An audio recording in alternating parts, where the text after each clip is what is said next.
então abrir o texto no livro de Marcos, capítulo número 14. Convido-os à leitura da palavra do Senhor.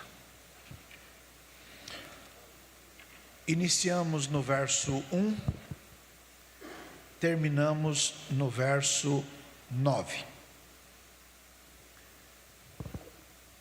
Livro de Marcos, capítulo número 14.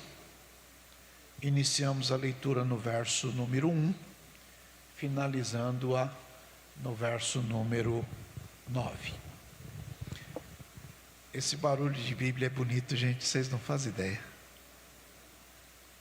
Esse barulho de página assim é especial. Deus abençoe vocês, é muito legal isso. Vamos lá. Querem ler? Sim ou não, pessoal?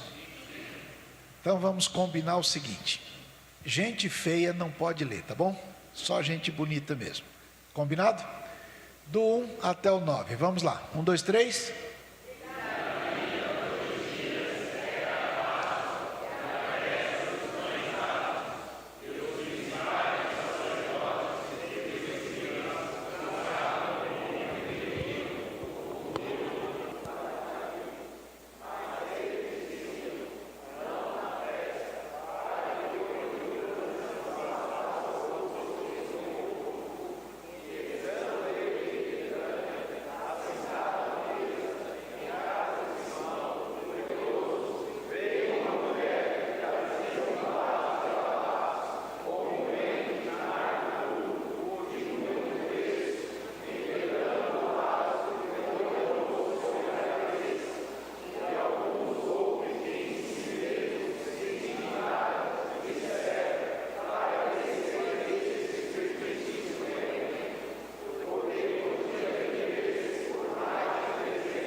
Amém?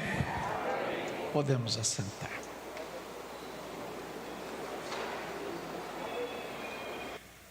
A sociedade do mundo atual tem complicações que são muito objetivas quanto à doutrina das Escrituras. Então, declarar-se crente no Brasil, nos nossos dias, de alguma forma é moda. E é confortável. Não é assim em todos os lugares. Nesta semana passada, o governo da Coreia do Norte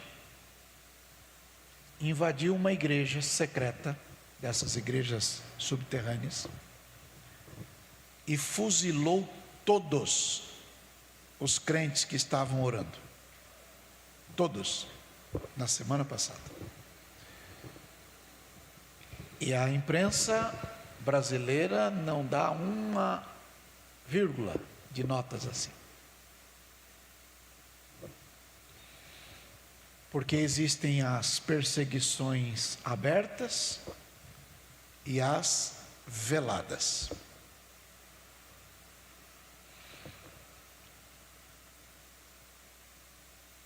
Mas não era tão simples como é hoje aqui no Brasil se declarar crente. Alguns anos atrás, e não muitos, era constrangedor. Eu fui um garoto que na escola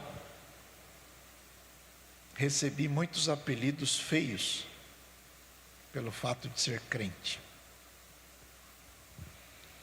Discriminado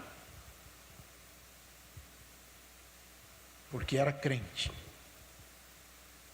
No campinho tinha dois problemas, um que era pecado na igreja e outro que lá crente não entrava na patota.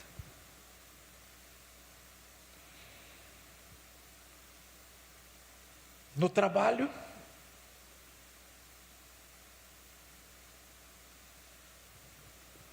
quando abri uma vaga para assumir um posto para o qual eu estava preparado, eu fui preterido e foi enviado para o meu lugar um rapaz a quem eu tinha ensinado. Porque quando terminava o expediente na agência onde eu trabalhava, eu era bancário na época, eu ia para a igreja, que eu já era pastor de igreja, e o rapaz ia para o boteco do lado beber junto com os outros colegas, então ele era legal. E aí ele foi, eu não fui, eu fiquei nervoso, pedi a conta do banco. No outro dia eu comecei numa empresa e fiquei lá diversos anos. Mas o que eu estou querendo dizer é que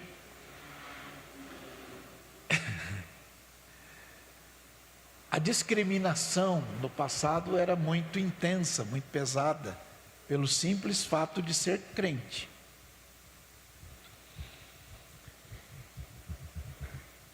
Mas a Bíblia diz que aquele que quiser viver piamente, ou piedosamente, como queiram, padecem dificuldades. Isso está escrito na carta que Paulo escreveu a Timóteo, vai lá, capítulo número 3, verso número 12, está escrito assim: de fato todas as pessoas que almejam, segunda, meu filho, cadê o rapaz da Bíblia? Ele está dormindo lá. Vamos lá, eu leio daqui mesmo. De fato, todas as pessoas que almejam viver piedosamente em Cristo Jesus padecerão. Então, quem quer andar direito em Cristo padece perseguição.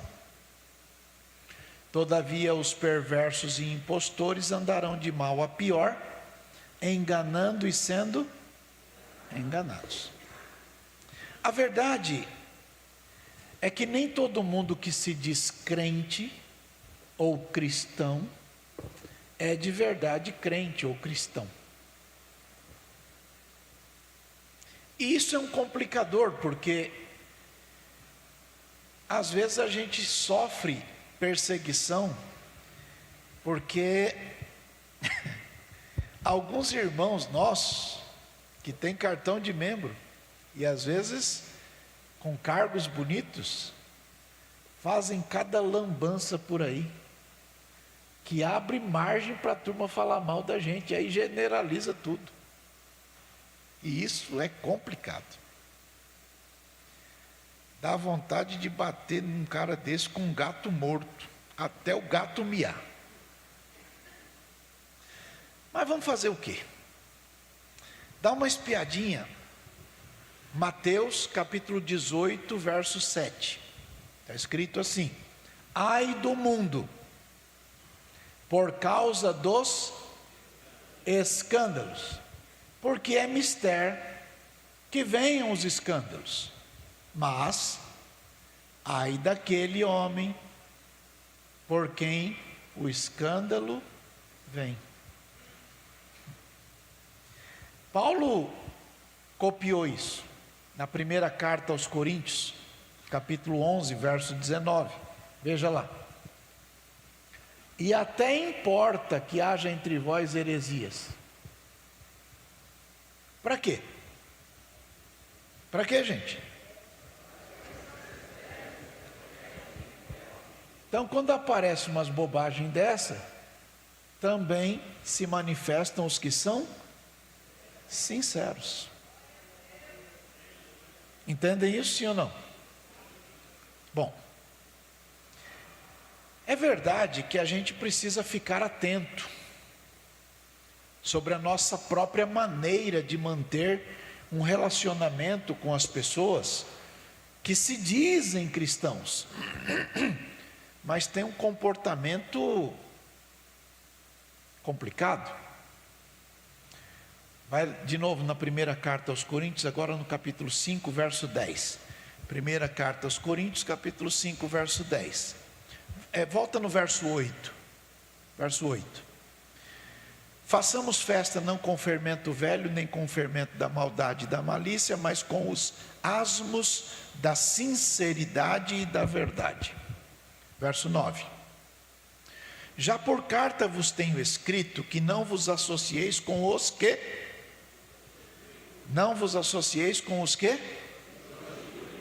Tá, então, a recomendação é não se associar com gente complicada, que trai mulher, que trai marido, esse tipo de gente, perfeito? Não se associe com eles. Vírgula, não, volta lá, meu filho. Tem um ponto e uma vírgula lá, tá vendo? Ok? Avança para o verso 10. Mas isto não quer dizer absolutamente com os devassos deste mundo.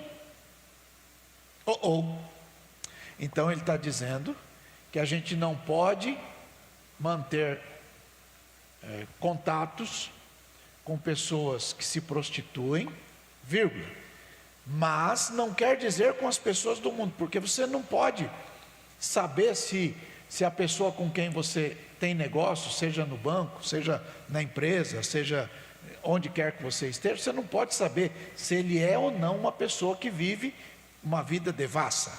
Você não tem como saber isso. Você vai comer no restaurante e você não sabe se o garçom é devasso ou não. Você vai no posto de gasolina, você não sabe se o dono de lá é correto ou não. Então, o que ele está dizendo, não estou falando da gente que é do mundo, nem com avarento do mundo, nem com ladrão do mundo, nem com idólatra do mundo, porque se você não conseguir viver com gente torta desse jeito, você vira um ET, vai morar lá em Marte. É isso que ele está dizendo ali. É necessário sair do mundo. Está claro aí? Ou não? Vai para o próximo verso. O que eu escrevo é que vocês não se associem com aquele que, leiam, dizendo-se irmão, for devasso, avarento, idólatra, maldizente, beberrão, roubador, com o tal nem ainda comais. Em outras palavras, não há nenhum problema você almoçar na mesma mesa com um sujeito que é tudo isso, se ele não for crente, porque você tem seus negócios, seu trabalho, sua vida, etc. Mas se o sujeito dizer que é crente e for assim, não senta na mesma mesa que ele. Entendeu bem, sim ou não? Sim ou não, pessoal? Então levanta a mão e dá glória a Deus. É isso aí. Bom, veja o verso 12. Porque que tenho eu que julgar também os que estão de fora? A gente tem que pensar nos que estão de dentro. Entende? Sim ou não, pessoal? Então olha para o vizinho e diga, fica esperto. Na última carta que o apóstolo Pedro escreveu, ele claramente dizia que se esforçava para que os ensinamentos doutrinários fossem úteis para a igreja, para os irmãos, para os crentes. E na segunda carta, no capítulo 1, verso 14, veja como ele colocou, 2 Pedro, capítulo 1, verso 14. Está difícil lá, leia aqui mesmo. Certo de que estou prestes a deixar o meu tabernáculo, como também vosso Senhor Jesus Cristo já me tem revelado. Verso 15. Mas também eu procurarei em toda ocasião que depois que eu morrer, vocês se lembrem do que eu estou ensinando. Entenderam bem, sim ou não? Então, Pedro, que era um dos apóstolos do Senhor, morreu em Roma no ano, acho que é 64. Ele é o único que tem registro na Bíblia de que caiu e Deus levantou ele, dos apóstolos lá. E ele foi quem ouviu de Jesus que ele deveria apacentar o rebanho. Jesus não disse isso para os outros, só disse isso para o Pedro. E os conselhos de Pedro são muito importantes, pela história dele, pela vivência dele e pela responsabilidade dele. No capítulo 1 da segunda carta, no verso 3, ele diz assim: visto como o seu divino poder nos deu tudo que diz respeito à vida e piedade, pelo conhecimento daquele que nos chamou por sua glória e virtude. Alguém vai lá na Bíblia e diz que eles precisam ser mais ágeis. Vai lá, meu filho. Ou então a gente pode não ter a Bíblia. É o seguinte, irmãos, no capítulo 1, verso 3. Deus nos deu tudo. Diga aí, Deus nos deu tudo. Se Deus nos deu tudo, a gente não tem que buscar alguma coisa do Satanás, ou da corrupção, ou do desvio, ou de qualquer outra porcaria dessa. O que a gente precisa vem de Deus. Lembra do Salmo 23? O Senhor é o meu pastor e nada me faltará. Se Ele é o nosso pastor, não vai faltar. Olha para o vizinho e diga: entendeu bem. Se Deus é o teu pastor de verdade, não vai faltar.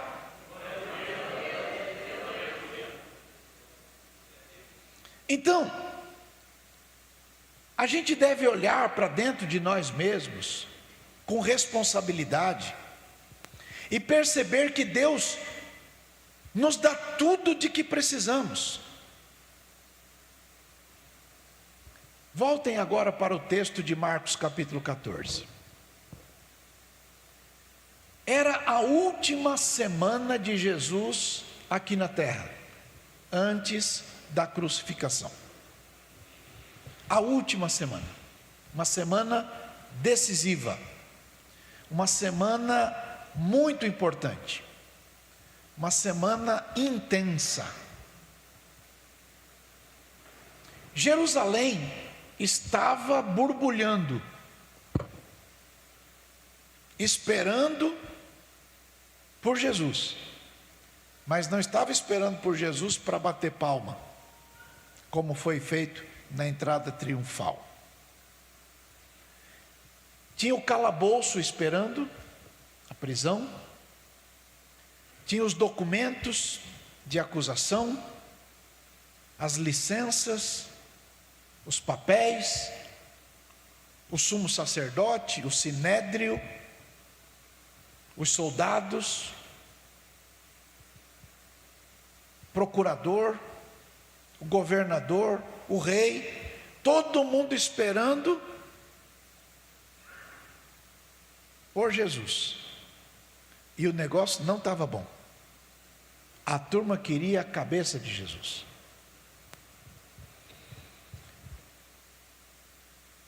O nome mais comentado da semana era o nome de Jesus. E matar Jesus parecia que era a coisa mais importante que tinha ali. Você lê isso no livro de Mateus, capítulo 26, verso 2. Vai lá, Mateus 26, 2. Bem sabeis que daqui a 2 dias é a Páscoa, e o Filho do Homem será entregue para ser crucificado. Ele anunciou o que vai acontecer. Verso 3. Depois os príncipes dos sacerdotes e os escribas e os anciãos do povo reuniram-se na sala do sumo sacerdote, que se chamava Caifás. Verso 4. E consultaram-se mutuamente para prenderem Jesus com dolo e o matarem. Volta no verso 3. Vamos lá. Príncipes dos sacerdotes, escribas, anciãos do povo e sumo sacerdote. Olha que time legal. Todo mundo para matar Jesus. Veja agora o verso 4. Eles se consultaram para ver como que fariam isto, arrumar um jeito de fazer isto. Verso 5. E então eles diziam: a gente não pode fazer isso durante a festa, para não causar um alvoroço aqui na cidade. De modo que aquela semana era uma semana complicada. Então, guardem, volta no verso 3. Guardem lá, ó, príncipes dos sacerdotes, escribas, anciãos do povo e sumo sacerdote. Guardem isso aí. Receber Jesus num momento desse era fácil ou era difícil? O que é que vocês acham? Era natural ou era perigoso receber Jesus em casa? Muito perigoso. Voltem ao texto de Marcos 14.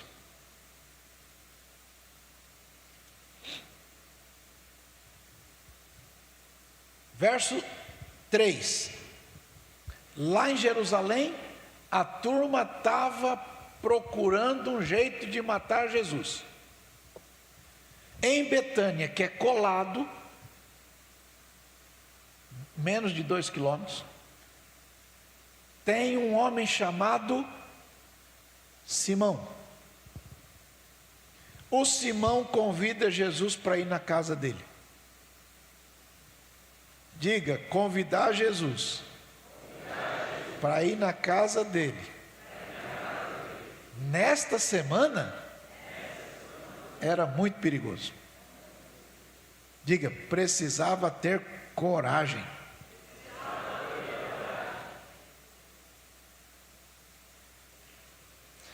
Mas continuem olhando.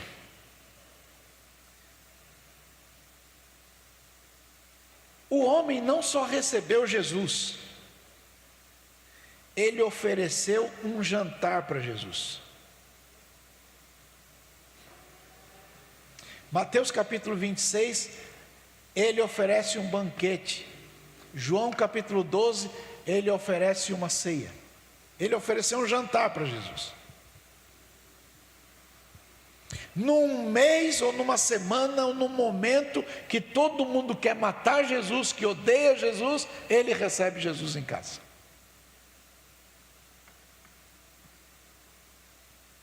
Olhando daqui para trás, 2000 anos, parece um negócio simples. Mas a turma estava reunida achando um jeito de matar Jesus. E ele diz: vem aqui em casa, vou fazer um jantar para o senhor.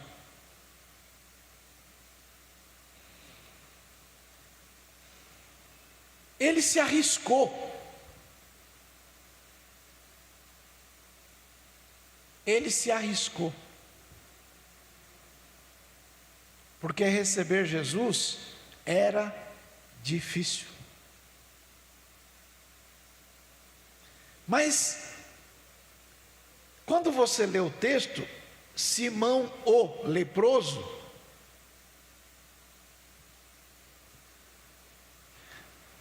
e ele tem casa, significa que ele foi leproso, mas não é mais. Porque quem tinha lepra não ficava em casa, ficava no vale do leproso. Não tinha convivência, não tinha mesa, não tinha família. Mas em algum momento da história, Jesus mudou a vida dele. E se Jesus mudou a vida dele, ele tem gratidão na sua alma. E a gratidão é maior do que o medo. Entre o medo de ser punido porque é amigo de Jesus e a gratidão por ser amigo de Jesus, a gratidão falou mais alto.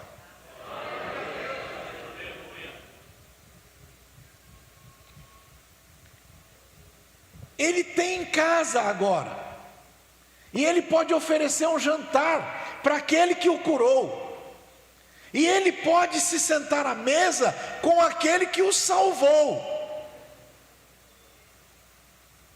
ainda que isto o coloque em risco.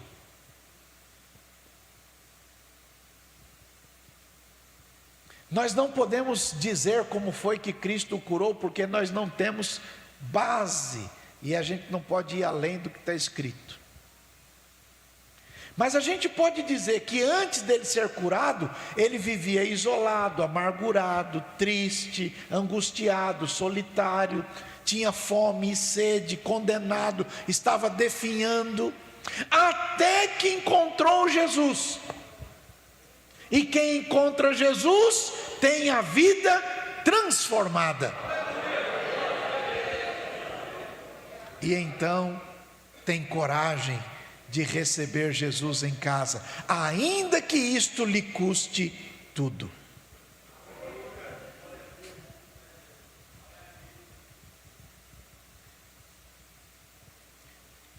Mateus capítulo 8 fala de cura de leprosos, Lucas 17 fala de cura de leprosos, a Bíblia fala dos 4.000 que foram curados em Betânia, talvez ele seja um desses. O mais importante é que ele tinha dentro da sua alma gratidão. E a gente não sabe como, mas a gente sabe que um dia ele foi leproso. Jesus mudou a vida dele. E ainda que ele tivesse risco de perder emprego, de perder família, de perder qualquer coisa, ele diz: entra aqui na minha casa. Vou fazer um jantar para o senhor. Era a pior semana, a semana mais complicada. Parece um ato simples desse irmão, mas aquele homem estava demonstrando coragem. E aí eu queria que você guardasse isso no seu coração. Receber Jesus requer coragem.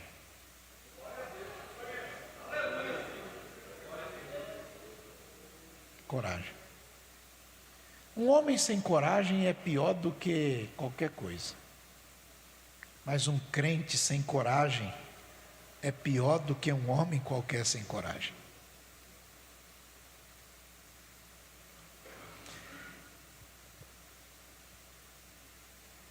Era preciso muita coragem para convidar Jesus para jantar. E ele convidou Jesus para jantar na casa dele. Simão estava disposto a tudo, porque Jesus tinha restaurado a vida dele. Jesus tinha mudado a sua história, recuperou a sua vida, o reintegrou à história. E ele tem gratidão. Alguém diz: mas se você receber Jesus, você já pensou no prejuízo que você pode ter? E ele diz: eu corro o risco que for preciso, porque eu sei quem eu era e eu sei quem eu sou agora.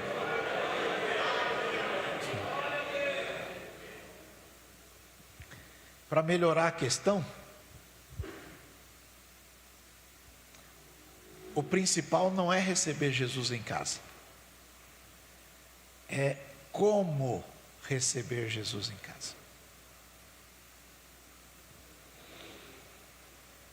Será que nós estamos dispostos a ter Jesus em nossa casa?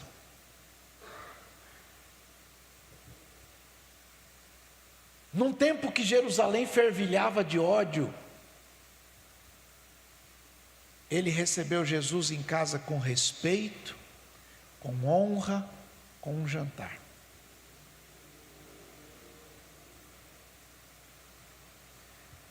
Num tempo que todo mundo tira, aspas, sarro de quem é crente, ele não tinha vergonha de baixar a cabeça no restaurante para agradecer a Deus.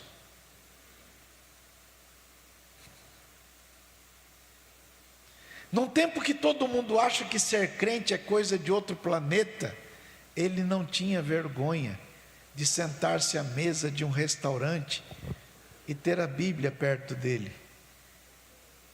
Ainda que todo mundo dissesse: esse aí é crente? Sim, é. Porque ele sabia quem foi, e sabia quem era agora, e que Jesus mudou a sua história.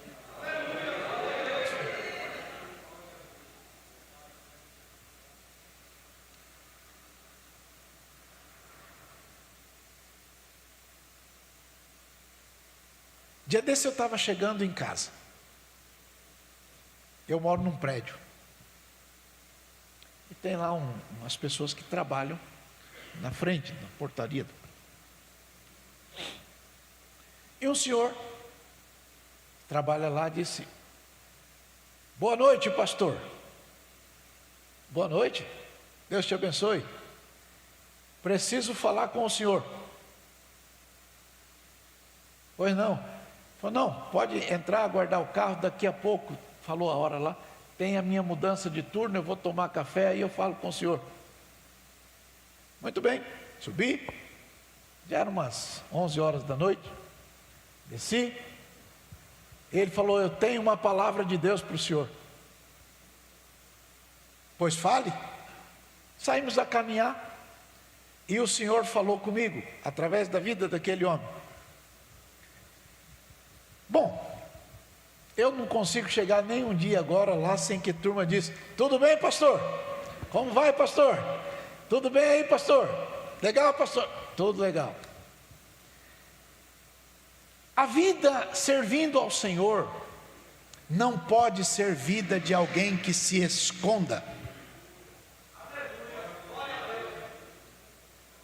Nós carregamos sobre nós o nome de Cristo, o nosso Salvador. Maurício, aquele ali, o patrão disse que ele é o pastor da empresa. Não podemos ter nenhuma dificuldade de, em qualquer lugar onde estivermos, carregar o nome de Cristo, porque foi Ele quem mudou a nossa vida.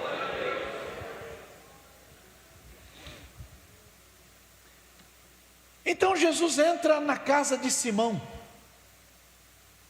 o leproso, ou o ex-leproso. Não sei se era uma casa rica, não podemos dizer. Mas ali, Jesus se sentiu bem, respeitado, honrado. Infelizmente, na mesma semana, Jesus foi em outras 3 casas. Uma, na casa do sumo sacerdote. Mateus capítulo 26, verso 56. Tudo isso aconteceu para que se cumpram as escrituras dos profetas. Então todos os discípulos, deixando-o, fugiram. E os que o prenderam, o conduziram à casa do... Então, na mesma semana, ele foi nesta casa. Nesta casa estavam também os escribas, e também estavam os anciãos do povo, lá na casa do Caifás. Ele era o sumo sacerdote, o principal da religião, o chefe de todo mundo. Provavelmente uma casa bonita, bem localizada, bem arejada, bem decorada, bem arrumada. uma casa bonita, mas Jesus não foi bem recebido lá. Jesus se sentiu melhor na casa do Simão do que na casa do sacerdote. Pergunta básica: como Jesus se sente dentro da tua casa?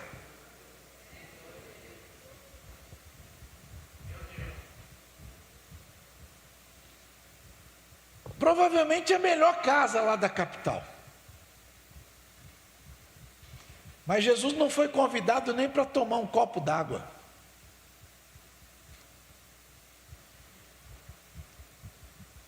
Ele foi sentenciado, depois de ter sido caluniado, açoitado.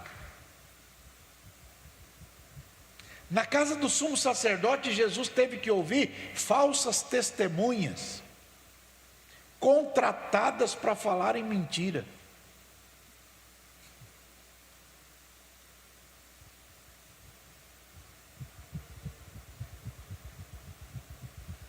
Na mesma semana, Jesus também visitou outra casa, casa de Herodes. Lucas 23, verso 8. Lucas 23, 8. Herodes, quando viu Jesus, se alegrou muito, porque fazia tempo que Herodes queria ver Jesus, porque tinha ouvido muitas coisas de Jesus, e esperava que Jesus faria algum sinal, algum milagre, alguma coisa. Na casa de Herodes, Jesus também não foi respeitado. Eu não sei se foi nesta ocasião que uma mulher chamada Joana, que era esposa de Cusa era procurador do rei Herodes. Provavelmente esta mulher deva ter visto as coisas, e a Bíblia diz que esta Joana, mulher de Cusa, procurador de Herodes, seguia Jesus para servir a Jesus com os seus bens.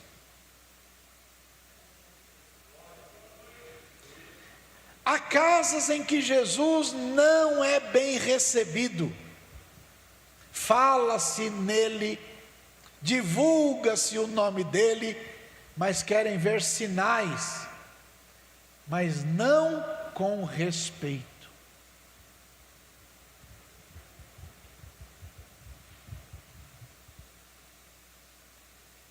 Herodes não deu um cafezinho para Jesus.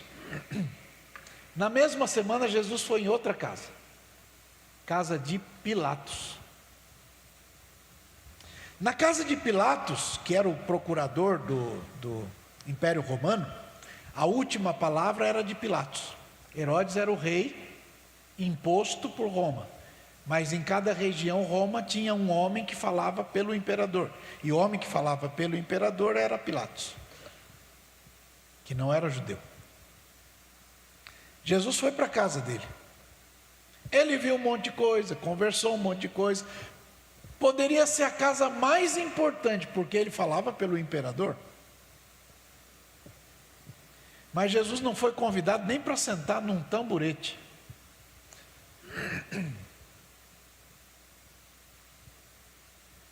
Não foi convidado para pregar, para falar nada. Jesus só foi lá para ser julgado e condenado. Os tratamentos que Jesus recebeu na casa do sumo sacerdote, na casa do Herodes, na casa do Pilatos. Mas o que chamou o coração de Jesus não foi a casa desse povo, foi a casa do Simão, o ex-leproso. Porque Simão sabia quem foi um dia e o que o encontro com Jesus fez na vida dele. E se Herodes, Pilatos, ou sumo sacerdote, ou todo aquele povo queria o pescoço de Jesus, E se isto significasse que ele fosse junto com Jesus, ele preferia ir com Jesus, mas ele não ia se esquecer do que Jesus fez por ele. Estou conseguindo me fazer entender? Jesus se sentiu bem na casa de Simão, mas não tem o luxo do palácio, mas tem sinceridade. Não tem os quadros lindos, de arte maravilhosa, mas tem gratidão. Não tem os talheres de ouro, não tem aquelas coisas maravilhosas, aquelas tapeçarias lindas. Não tem isso não. Não tem aquele luxo todo, também não tem não. Mas tem uma alma agradecida lá.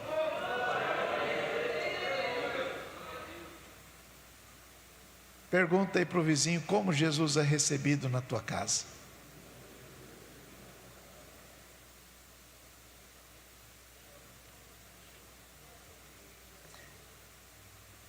Agora eu quero que vocês olhem para mais uma coisa.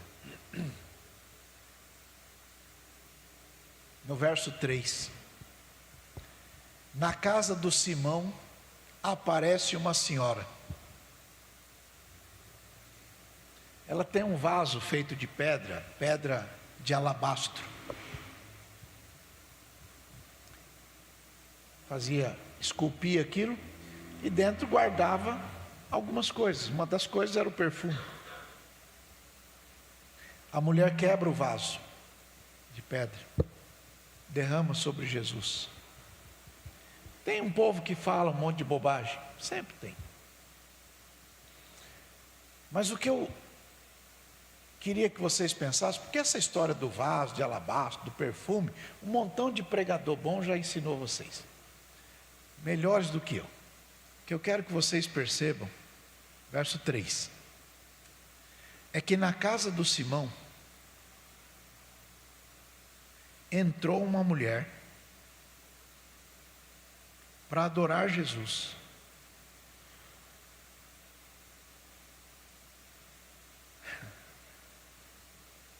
E ninguém falou que ela não podia entrar lá. Numa casa em que Jesus é bem-vindo, entram pessoas que podem não ter um pedigree, aspas, ou um sobrenome legal, mas tem gente que está disposto a se derramar diante do Senhor. É bem verdade que na mesma casa tem gente que fala bobagem. Sempre tem. Porque na casa em que Jesus está, tem um monte de gente que vem agradecida para louvar, para adorar, para quebrar vaso. Enquanto tem outros que só vêm para criticar quem quebra vaso. Para longe da gente ficar falando desses casos, só quero que vocês entendam isto. A casa de Simão abria as portas para outros que queriam adorar Jesus. Na casa de Herodes, as portas eram abertas para gente que mente, para gente que dá testemunho falso, para gente que fala o que não deve, para gente que odeia Jesus. Mas na casa de Simão, tem espaço para quem quer vir, servir, adorar e se derramar. Lembra que eu comecei falando de Pedro? Pedro nos ensina que servir a Deus, servir a Cristo, nos chama a responsabilidades. 3 ou 4 minutos eu vou dizer para vocês. Deus já nos deu tudo o que precisamos.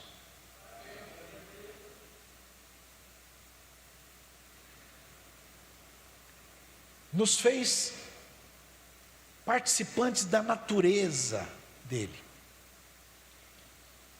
Nós estávamos mortos nos nossos delitos e nos nossos pecados, mas ele nos vivificou. Nós estávamos piores do que o Simão, mas ele nos purificou.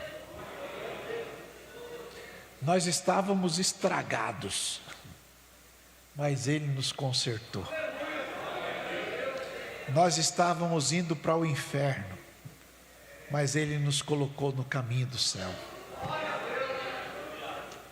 Como recebemos Jesus em nossa casa? Que tipo de coração nós temos quando falamos de Jesus dentro da nossa casa?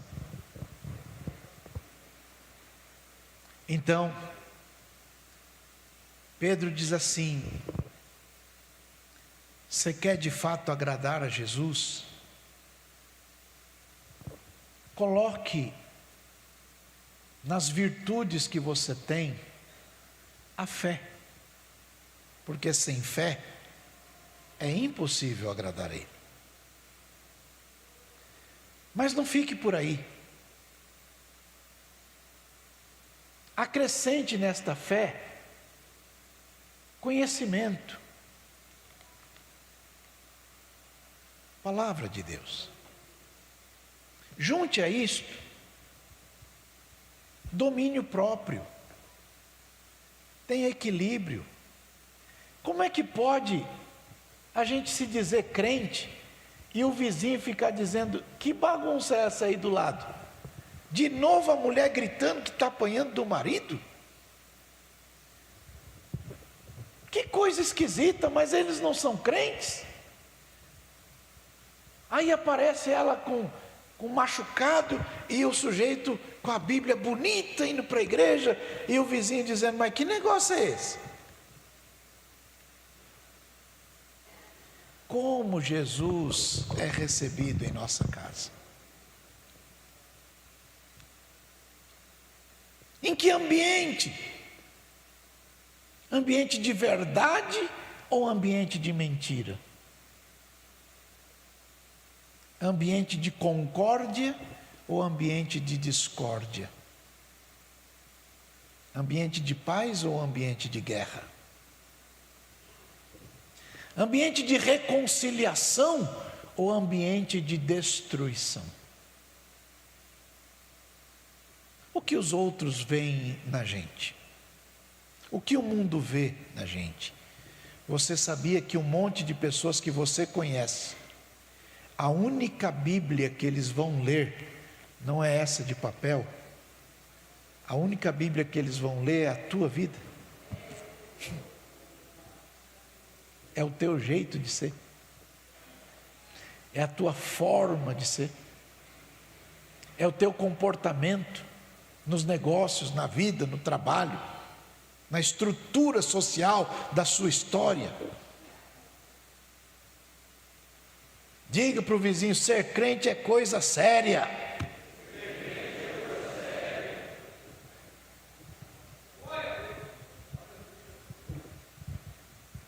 Então acrescente domínio próprio. Acrescente a isto perseverança.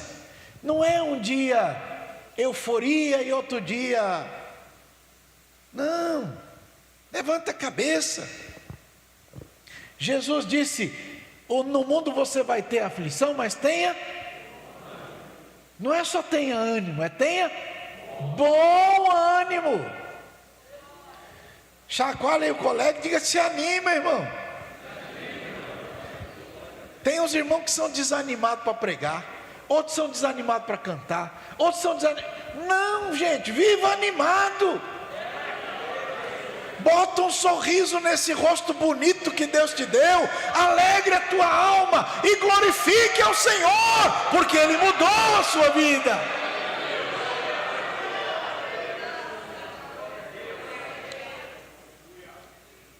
Aí acrescenta nisso tudo piedade, seja uma pessoa bondosa.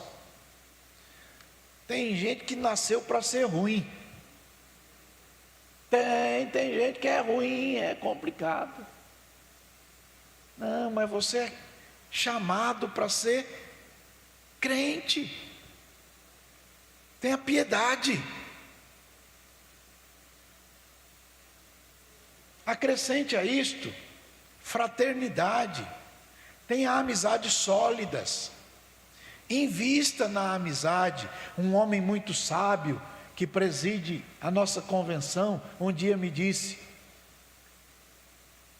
conhece-se um homem pela qualidade e pela longevidade das suas amizades. Qualidade e longevidade. Amizades passam por provações, mas tem que ser sólidas. Sólidas a ponto de suportar, sim ou não, gosto ou não gosto. Um amigo de verdade confronta, porque não quer que o amigo se perca, mas nunca faz isto em público, para não denegrir a imagem do amigo. Tem lugar certo, hora certa, jeito certo.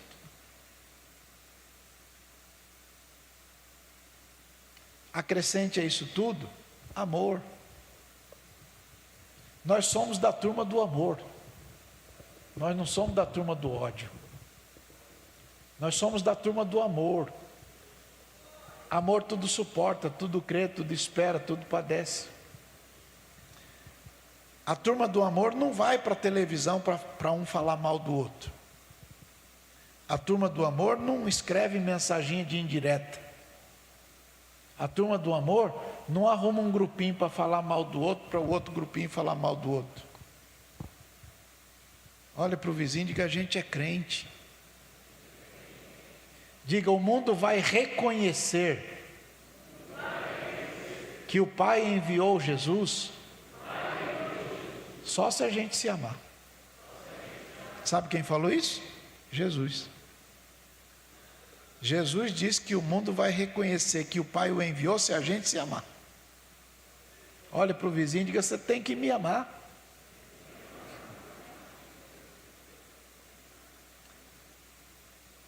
Tem gente que é difícil amar, né? Mas precisa. E eu quero terminar dizendo que a gente não pode ser infrutífero. Simão não teve medo de que todo mundo soubesse que Jesus estava na casa dele. Você não pode ter medo de que Jesus esteja na tua casa. Você não tem que tocar um pagode para a turma não desconfiar que você é crente e ir lá na igreja cantar uma música de adoração e chorar e dizer: estou todo arrepiado. Você não pode ter uma boca que fala língua estranha aqui na igreja e fica todo eufórico em língua estranha, e lá no outro ambiente fala mal daqueles a quem Deus fez a sua imagem e semelhança. Você não pode ter uma língua de adoração na igreja e uma língua que fala mal de quem você não gosta em outro lugar. Simão não teve medo de que todo mundo soubesse que Jesus estava na casa dele. E você tem alegria de saber que Jesus vai lá e que todo mundo pode ter certeza de que Jesus está na tua casa, honrado dentro da tua casa, feliz dentro da tua casa, mais feliz na tua casa do que nos palácios de Herodes, de seja lá quem for. Tenha alegria na tua alma. Tem um menino que escreveu uma música, eu não sei o nome dele, e diz: como Zaqueu eu quero subir o mais alto que eu puder, só para te ver. olhar para ti e chamar a tua atenção para mim. Eu preciso de ti. Eu preciso de ti, ó Pai. Aí ele diz assim: entra na minha casa, entra na minha vida, mexe com a minha estrutura, cura todas as feridas, me ensina a ter santidade. Quero amar somente a ti, porque o Senhor é o meu bem maior. Jesus está disposto a entrar na tua casa e viver lá. Eu queria que você guardasse isto, porque a essência da vida cristã é Jesus na tua casa. É a palavra de Deus. Glória a Jesus. Conheça mais da ADSM através dos canais no YouTube, TV ADSM, no Instagram, @ADSM_oficial e no Facebook, facebook.com/ADSM oficial.